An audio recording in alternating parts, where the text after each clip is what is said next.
Here we're going to tie a fly called the Gonga, invented by Mr. Charlie Craven. First thing I'm going to do is I'm going to add some dumbbell eyes to the underside of the hook and not to the top side of the hook.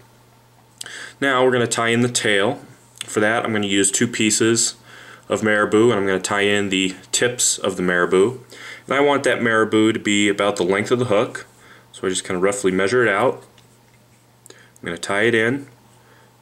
I'm going to work my way back, drawing the tail up. That way it doesn't fall to either side of the hook, it stays in place.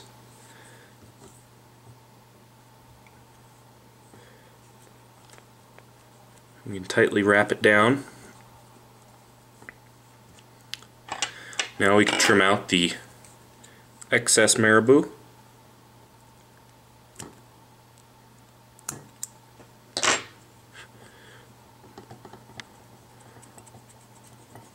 We're going to take our thread all the way back again. Now we're going to tie in some schlappen. We're going to tie it in by the tip. First thing I'm going to do is I'm just going to kind of stroke all these fibers back and get them out of the way so I can tie in the tip of the feather. And I'm just going to tie in that tip right at the rear. And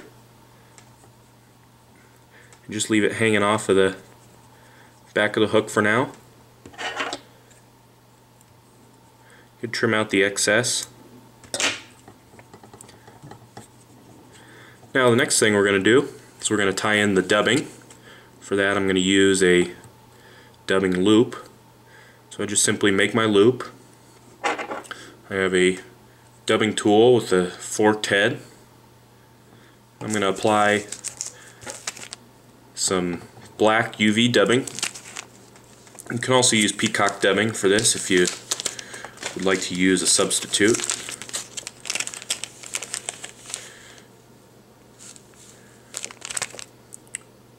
We're going to apply a generous amount to our thread here.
Once you have your dubbing loop formed, you can trim off the tool. We're just going to wrap this dubbing loop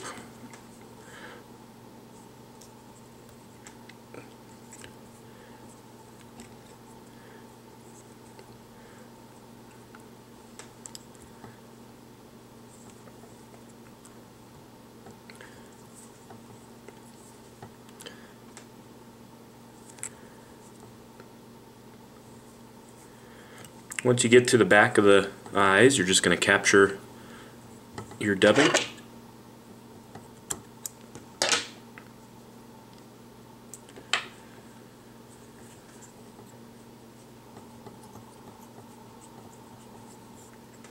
Now we're ready to wrap our schlappen. What I'm going to do with each wrap, I'm going to take the schlappen and I'm going to stroke these fibers backwards off of the stem. I'm just kind of getting them going the right way here. That makes it easier once I actually start to wrap. So I just make a wrap, stroke those fibers backwards.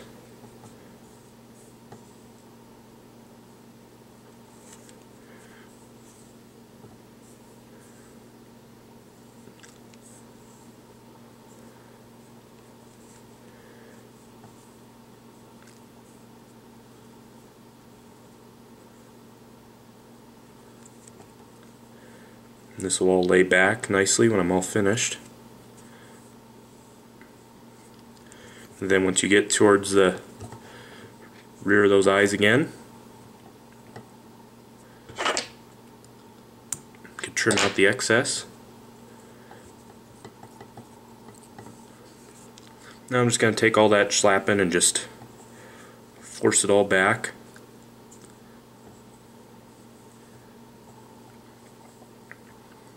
Just like so. Now the next thing to do is add our legs. I'm just going to use some barred crazy legs.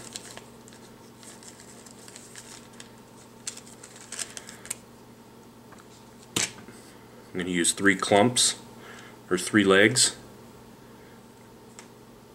I'm going to tie them on one side first, and I'll split them and take them to the other side.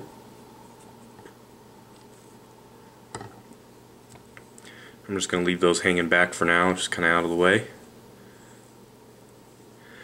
Now the next thing to add is some pseudo hair, also known as polar fiber. I'm going to take just a clump of it,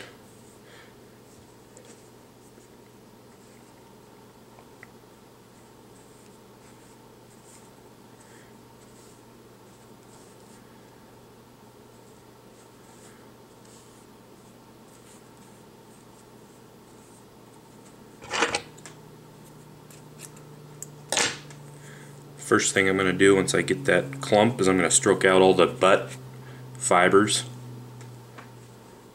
just exposing the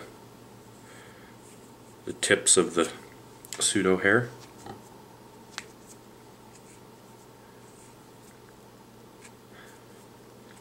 We're going to tie this in the length of the body.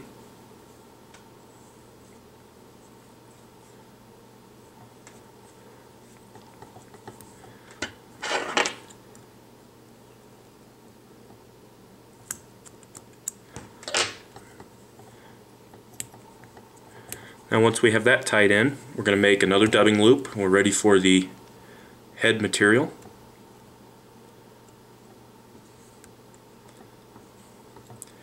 Which will be the pseudo hair. We're going to take our thread all the way to the eye of the hook.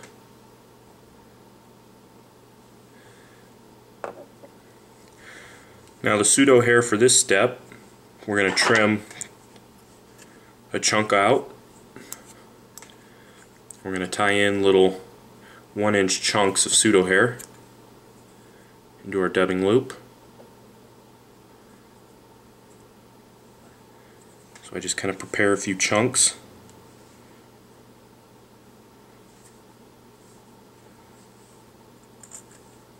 Gotta be careful not to overdo it here.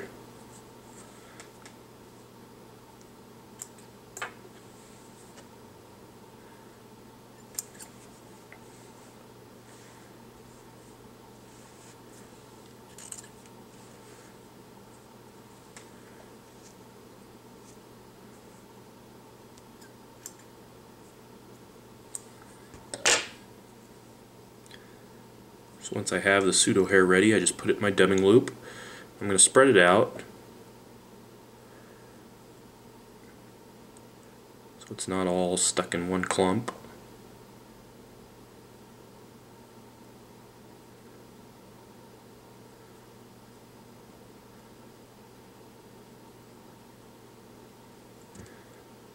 And I can close the loop.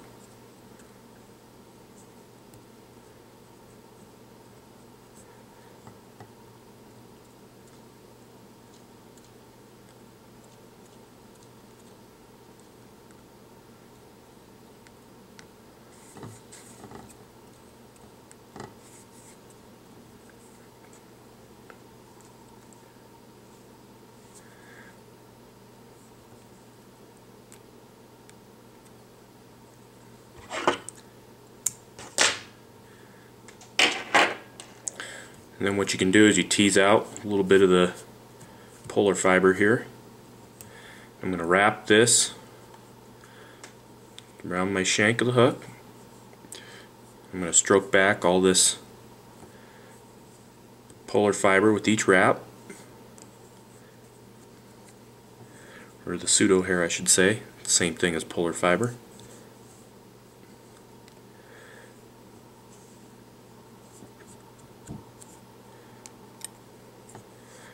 Once I get to the eye of the hook, I can capture it.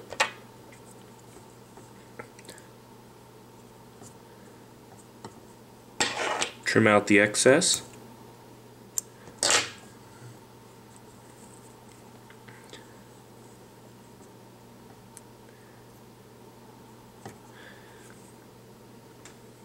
Now I can whip finish.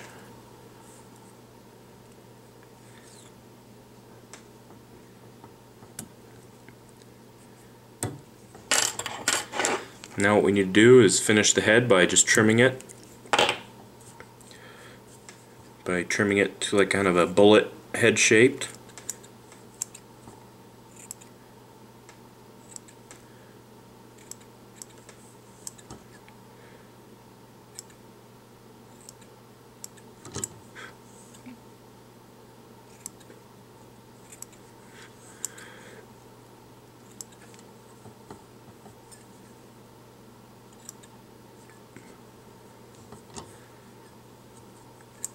I'll kind of trim around the eyes too, kind of expose the eyes.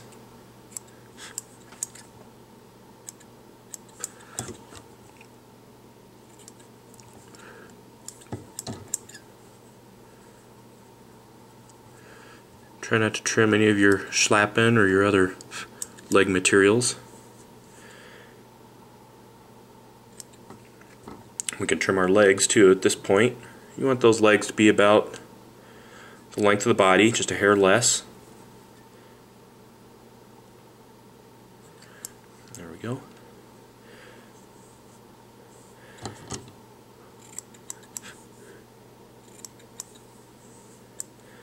And that's all there is to the Gonga. Very effective streamer pattern, especially for fall browns.